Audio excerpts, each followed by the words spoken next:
Sits it up for the Leapers. Oh, good puck from Worrell. I believe in miracles. Where you from? You sexy thing, you.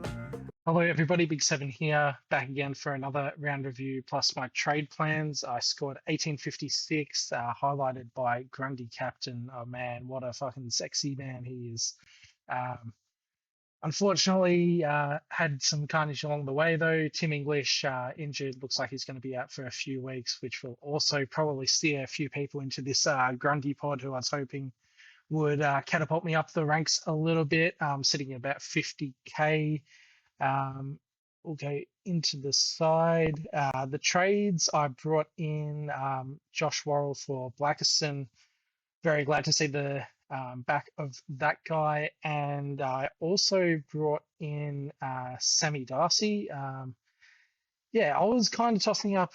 I really was unsure about what premium to bring into that spot. I also considered bringing in Oscar Steen as well, but I thought I'd put my balls on the line. I was tossing up between probably Darcy, Cozzy, and Juan Francis as well. So I'm happy with Darcy. Cozzy would have been probably a better pick, but he will be potentially in the trade plans for this week. I'll run through the team quickly. So Worrell, yeah, very happy with him.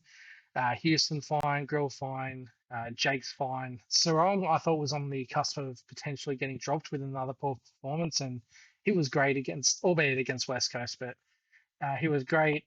Lindsay only 46. He could be a sneaky one that gets dropped, but who knows, trying to read Minnie's mind. Sinclair Whitfield on the bench along with Wintager and Dacos, who was laid out as well. So going into the round, I was kind of looking at projecteds and I saw it was about like 50 to 100 behind most coaches. And I was like, oh no, here we go. Another bad week, but I mean, the Grundy captaincy did salvage that a fair bit. Tim brought me back to the pack a little bit. Yeah, with all the premiums out, I thought it would be a bit of a down week. So all things considered, I'm fine to hold 50k, and really the season starts now. If I put it into kind of F1 terms, like I mean, best 18 kind of mitigates a lot of, how deep people's teams are and how strong they really are. To put it into F1 terms, probably the first 5 weeks is like the equivalent of qualifying. Who can navigate and put themselves in a good position on the grid. And I feel like the race starts now. Basically, I'm sitting back in the pack. I'm hoping I've got a rocket ship. I don't know how good the team actually is. I feel okay about pretty much all of my premiums, apart from English I have to trade out now. Lindsay, he's just going to be a slow burn to like 350k hopefully. But and it's basically him instead of like a Carroll or another bad rookie anyway. So look, it could be worse with the Lindsay pick moving forward, but Dersman's looking great. Tanner Bruin bounced back. Watkins 7 with 11 CBAs. I was at the game and that was, even as an owner, it's just all you can do is laugh. And that's probably the motto for the season. There's been so much carnage. I know I've copped a fair bit. Some people have definitely had it worse. I probably should have listed it down, but Petrarca, who looks like he's going to be back next week, he's listed as a test, but John Ralph has said that they're going to likely hold him back. So Petrarca, who I copped, Rosie, who I managed to avoid, Young, who I managed to avoid, Sherry, who I traded into, unfortunately, now English, people have copped Ed Richards, Max Holmes played with a dislocated finger, Dawson's missed games, Led's missed a game. Man, it's just, I don't think I've ever seen a start to the year in my 15 or so years playing where it's just like this much carnage has happened. Maybe there's been like similar, like a little bit less and like being unable to manage it with the lack of boost, but this is the craziest start in terms of injuries to start the year, just in the competition as a whole. And I've seen a lot of good coaches get brought down by that, and that's just how it is sometimes. You can build theoretically the best team pre-season, but if luck isn't on your side, then there's nothing you can really do about it. So if you are in that situation, don't beat yourself up too much, Shane.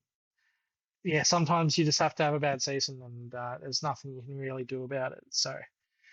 Yeah, rest of the team, and Grundy, like I mentioned, absolute king with the captaincy.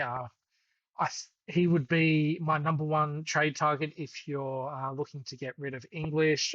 Gorn would be close behind.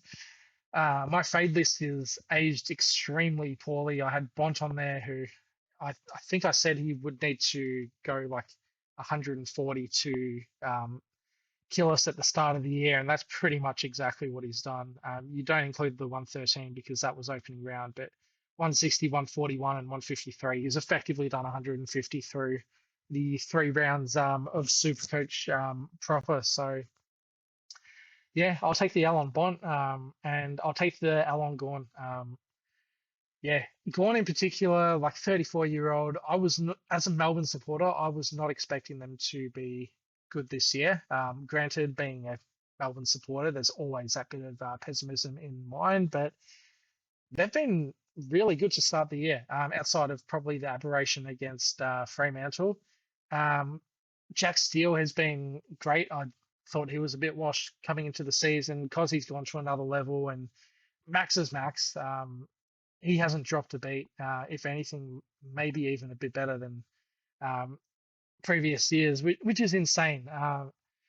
Genuine question: is Max Gorn like the best player in the league of like the past 25 years? Like I know you've got your midfielders like Gary Ablett, obviously superstar, Dustin Martin, big stage, 3 Norm Smiths, Brownlow, all of that. But is Max Gorn like the best player of like the past 2 decades? I think you could make a very serious case for that. So um, I've gone off track a bit, but yeah, Bontempelli's killed me, Gorn's killed me, and that's all right. Sometimes you just get things wrong. I mean, all you have to do is look at the starting team and all the mid prices I picked that have failed, and yeah, I've taken a few L's this year, but that is what it is. She's all happy to have Flanders. I'm not sure if he's going to be in my side long term, but probably hold to the buy at the least.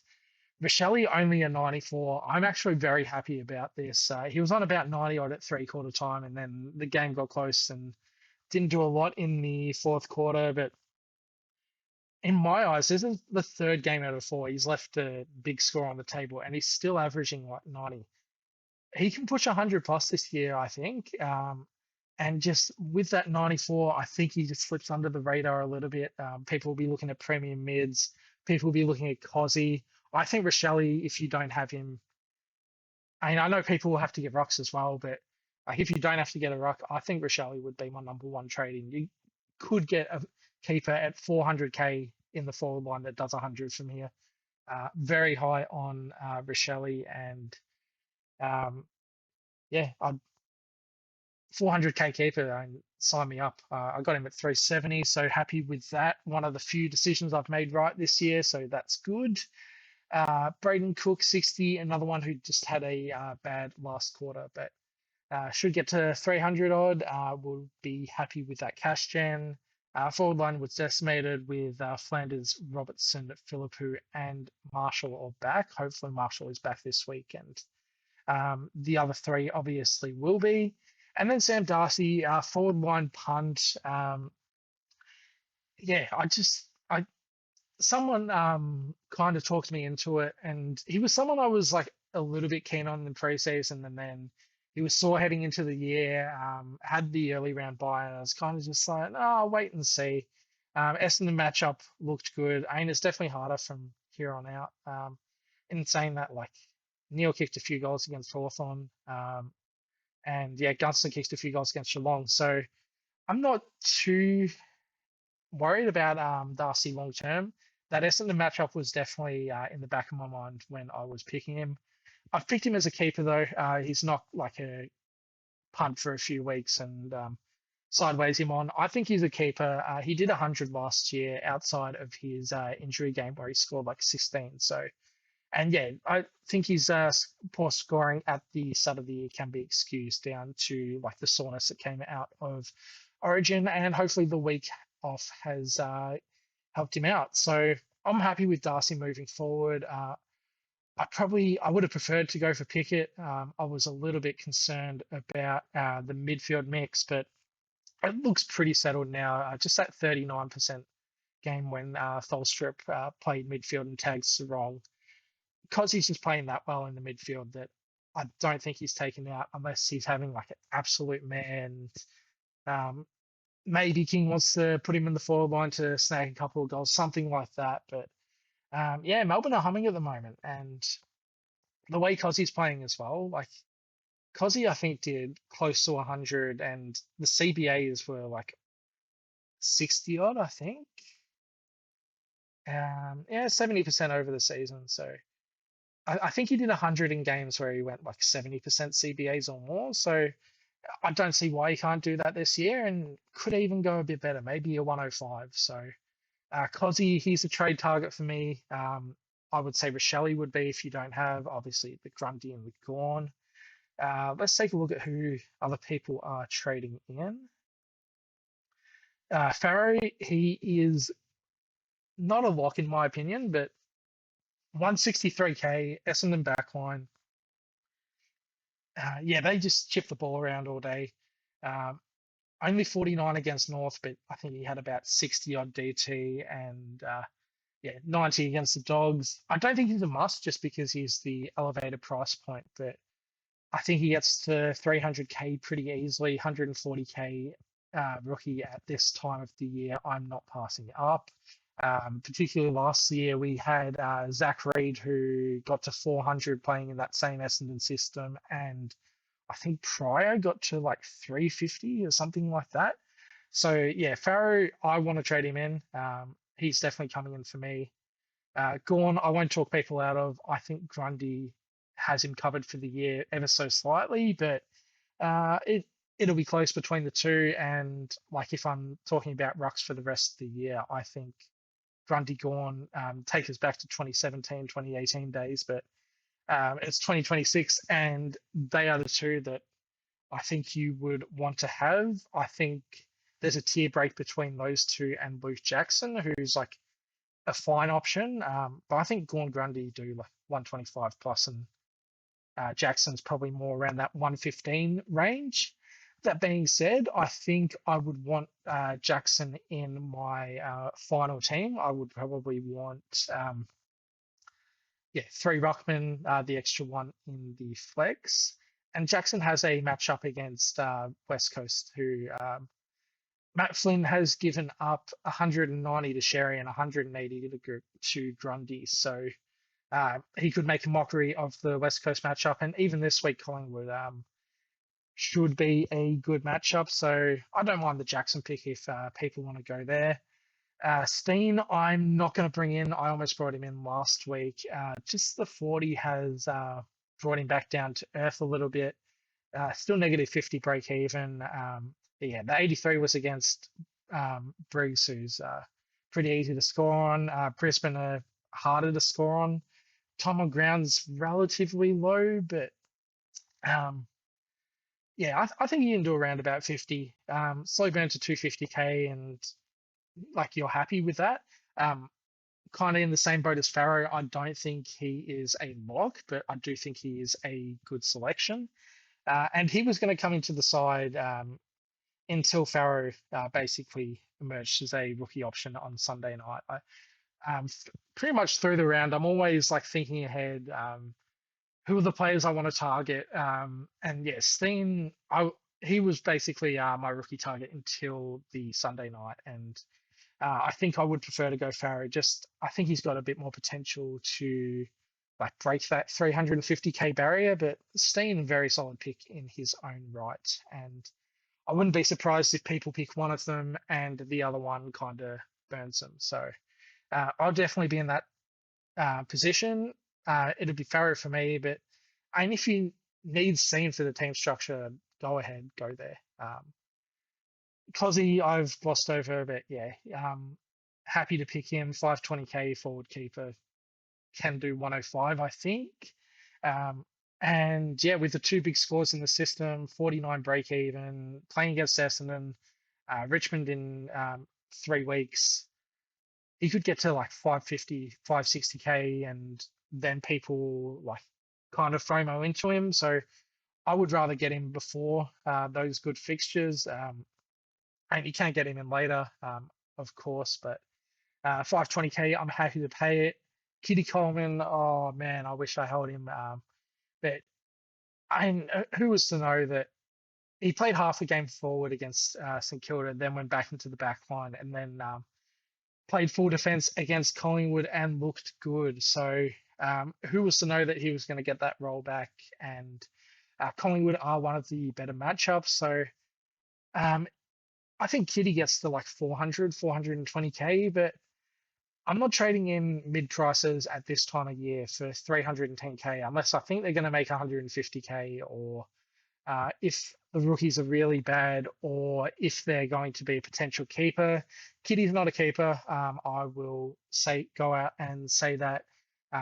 Yes, the scoring's been great in the last two, but St Kilda and Collingwood, both two very good matchups. Brisbane still have a ton of distributors down there. Zorko, Wilmot, Jasper Fletcher. I think all of them did like 100 or something against. Who did they play? Collingwood. Um, how much? Yeah, let's take a look at what those defenders actually scored. Oh my God, what are these ads? Um, oh, I guess Footy Scores has ads now. Um, that is a bit better. So yeah, Kitty went 113, Fletcher 123, Zorko 111, Wilmot 80. There aren't going to be that many points to go around that back line for the rest of the year. I think Kitty's probably like an 80 to 85 operator from here on out. So he's a no for me. I would just rather get the rookies. Jackson, I've touched on. Steele looks great, but I'm not willing to go there. I don't think he's a top 8 mid, but he definitely represents value at the price. And yeah, happy to see that he's enjoying his footy again.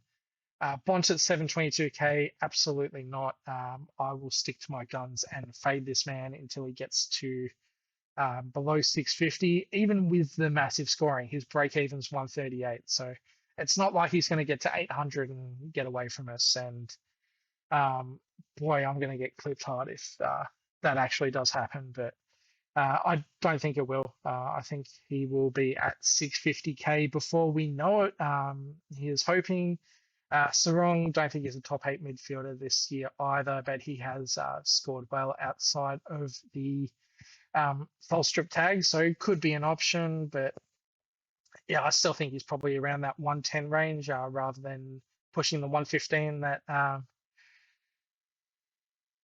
would be required to be a top 8 midfielder.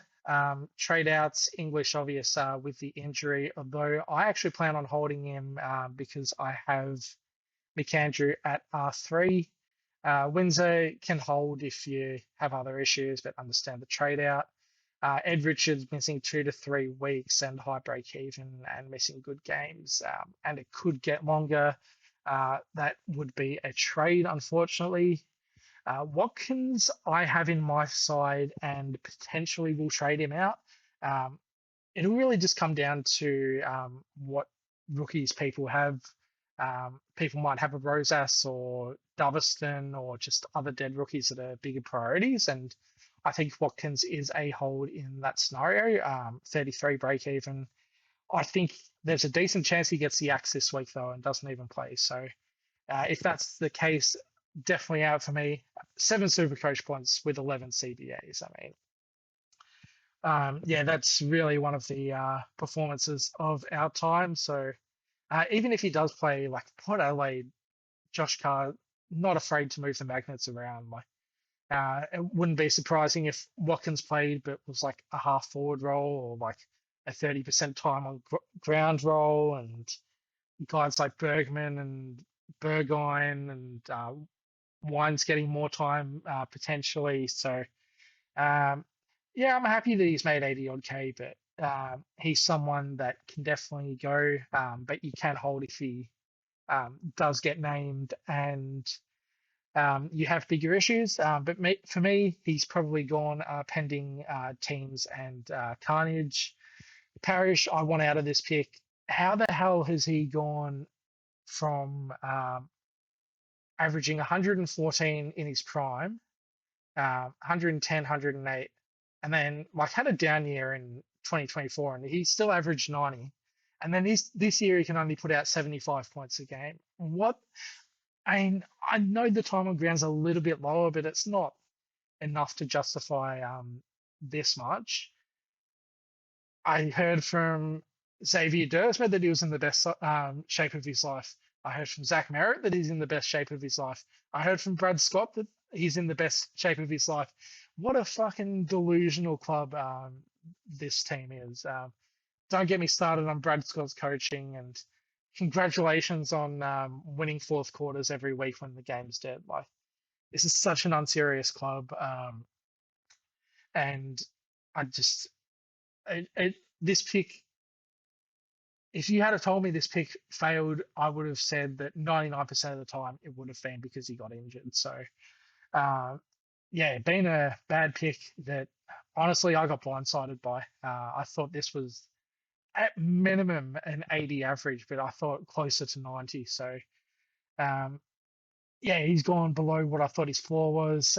Blackerson got out of him last week. Yeah, he needs to go. 33 break. 33 score last week. 81 break even.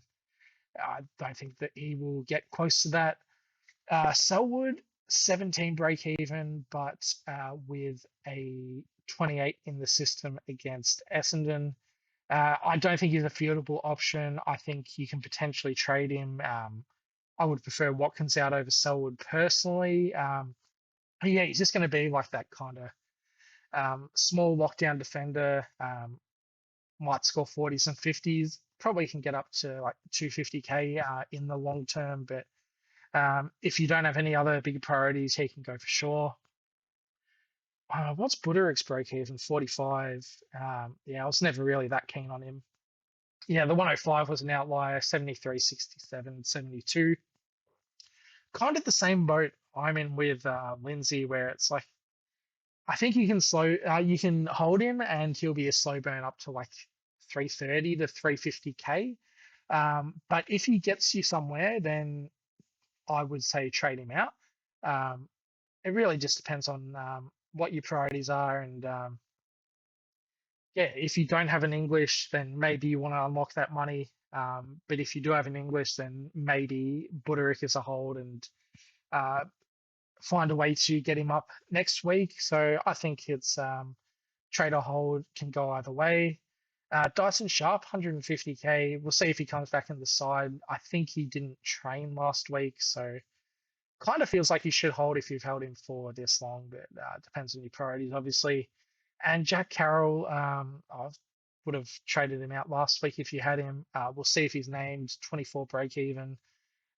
Scoring 50s and 40s. He's another one that can like slow burn up to like 220, maybe 250k if he holds his spot.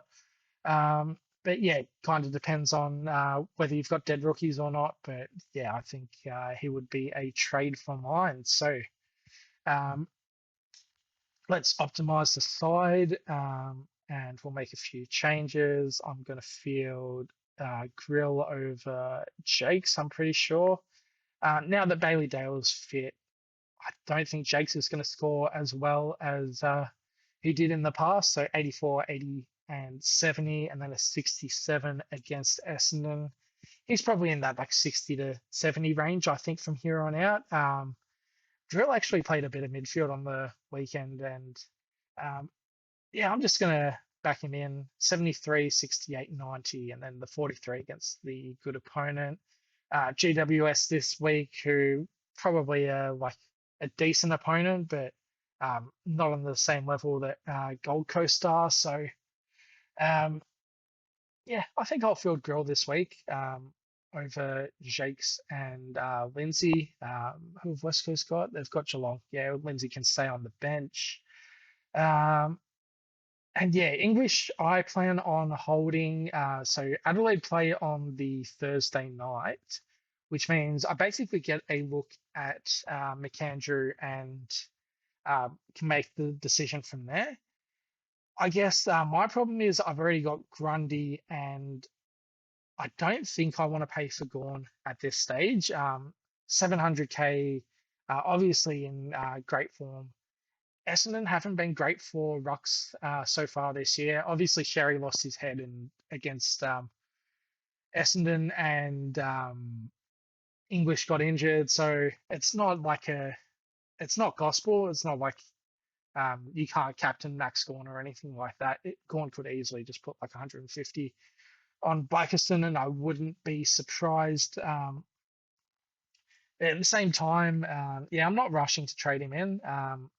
Essendon, yeah, haven't been great for rucks. I think that's more down to like being a low contest team rather than a like good ruck opponent. But that could also just mean that Max Gawn spams intercept marks around the ground. So maybe you do want to get him. Maybe the matchup isn't too bad. Brisbane have been a bad matchup for ruckman and will continue to be, I would think, particularly playing the two ruckmen. Richmond could be a bloodbath, so you'd want him for that. But then, yeah, Grundy should be difficult. West Coast easy. Hawks probably difficult, and then I think Gawn normally does well against English anyway. So it's not like he's got super amazing fixtures, but they're not bad either. He's definitely trading if you want him. I think I will run the gauntlet and probably be happy with McAndrew at R2. But yeah, we'll see what he does against Pakistan. I could easily just trade him in next week and um, eat my words again. So at this stage, though, I think I'm happy with the McAndrew cover. The only way I can get English out if I'm not going Gawn is either sideways to Jackson or go all the way down to Steen. And if I go down to Steen, like it doesn't really accomplish anything for me this week. So I'm going to hold English. I carried over 191k and Parrish is gone. And it's pretty much two players that I'm tossing up between at the moment. I'm pretty sure I'm going to go down the Pickett route. 105 average so far, 518k in the forward line. I think I'm just happy to lock him up as a top six forward. If I was going a little bit more frisky, I would like to go for Finn Callahan. He's kind of been my boy throughout preseason, and then had the interrupted start to the year with the hip flexor and all that. 575k match up against Richmond this week, which could be a 170. So I'm not worried about the 134 break even. Potentially gets tagged after that though. Sydney have tagged with James Jordan, and North have tagged with Finn O'Sullivan. So maybe it's not the right time to bring him in. He's a player I do like nonetheless, but I think it's going to be a bit hard for me to get him in, especially since the second trade is looking at being Watkins to Farrow. So if I get Farrow in, that leaves me 557k, not enough for Callahan. And I think Pickett's just like a rock solid top six forward. Melbourne are playing great, kind of unexpectedly, and I'm more confident in the role now. So Pickett, I am. I'm probably like 85% sure I'm going to pick him. We'll see what else happens with teams and the like. Let's re-optimize and then put Grill back on field. Um, I'm going to bench Myers.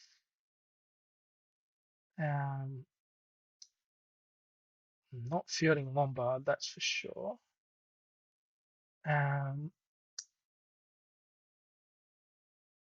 think the plan was to field Marshall against the Saints. Yeah, that's a good matchup. So Marshall over Filippo, though I would put the emergency on Lombard. The reason for this is like I think Philippou scores more than Lombard, but this is kind of the case where you use it as a pure emergency. So let's say Flanders is all laid out on Sunday night. By having the emergency on Lombard, it means I actually get to see what he scores and then choose that as a loophole option rather than like if I had the emergency on Philippou, then it's basically a forced Philippou field. So Lombard is the emergency over Philippou in the forward line because there's no use putting the emergency on someone in the last game of the round. McAndrew will come on field for English. That means English gets to be a captain this week using the loophole. I think, what was I going to do here? I guess maybe I will bench Grill and play Farrow against Melbourne. What did Suns defender score? I think Ewan did okay, but not Noble.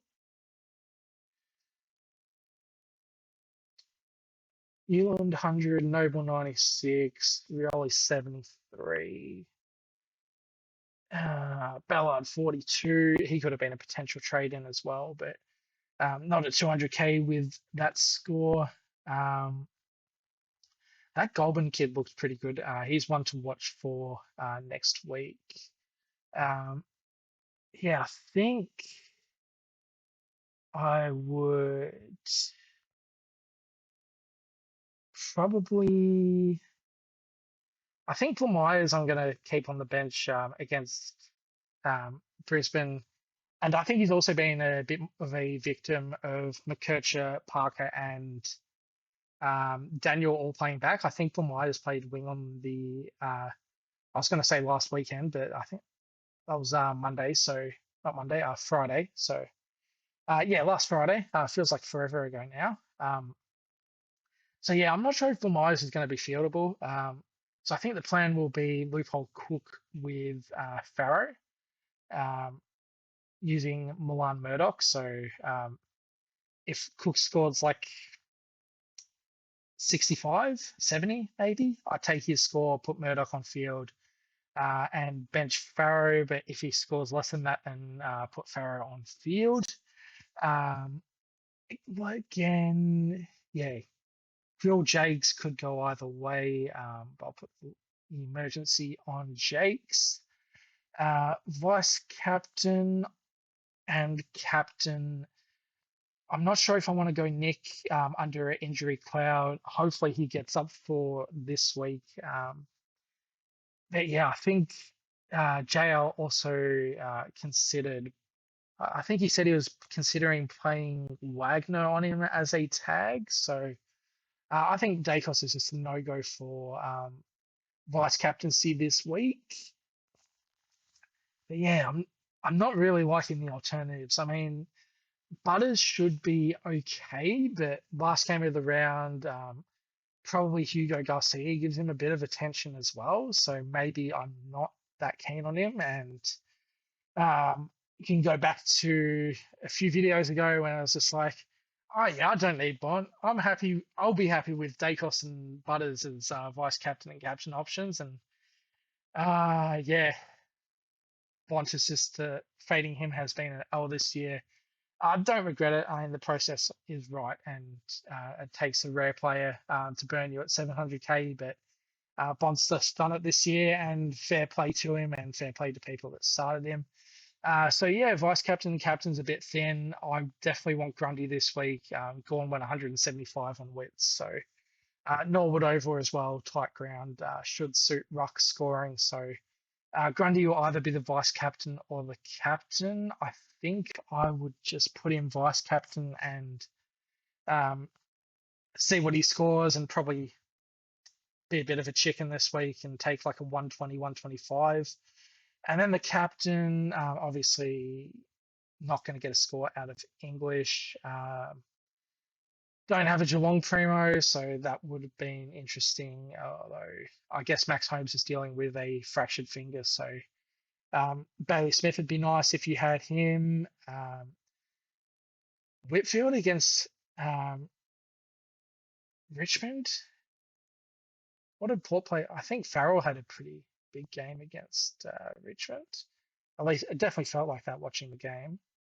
120. Aaliyah 128.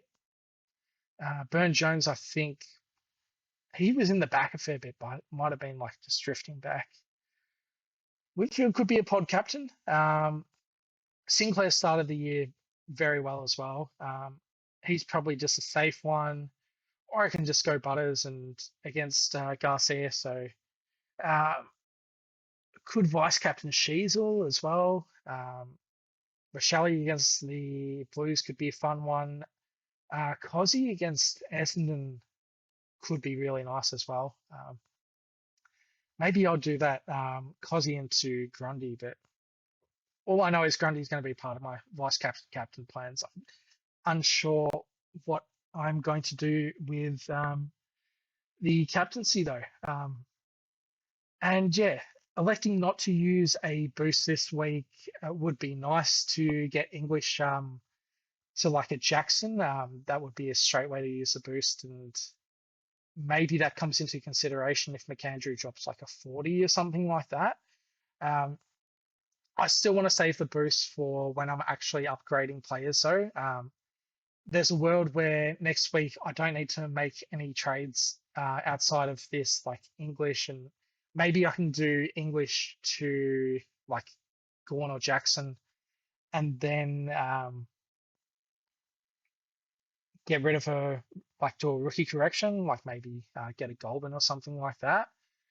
Rookies for next week, I think, looking somewhat okay early days. Didn't mention Wise or trade in this week. Don't mind it, but I prefer Farrow and Steen. Could go okay. I'm just unsure about this Port team, and they've also had good fixtures. And Wise looked okay in the first half, but didn't really do a lot in the second half. And, probably not that keen on him. Potentially get Perez as well, although he might be straight out for Amon. So we'll see what happens there. Goldman, I really like the look of. If he plays a solid game, I think he holds his spot over in the side over probably Lombard and Rogers, based on what I saw.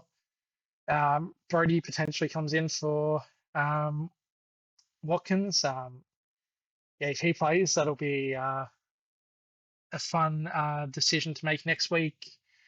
Dirksen also played for the 53, but scored well in preseason. Ewan could be a nice pod as a rookie, but he is 220k. I think there's better options, but he looked a lot better this week against Melbourne. 55 against Richmond, 85 against Melbourne. There could be a world where he gets to 400k, but I do prefer the other options this week. But I thought I'd throw him out as a potential pod rookie if you were that way inclined. But yeah, with probably Goulburn, the one I'm looking at for next week, it might only be, yeah, it could just be English to another premium and then Goulburn. Also very interested in a couple of rucks that haven't played yet.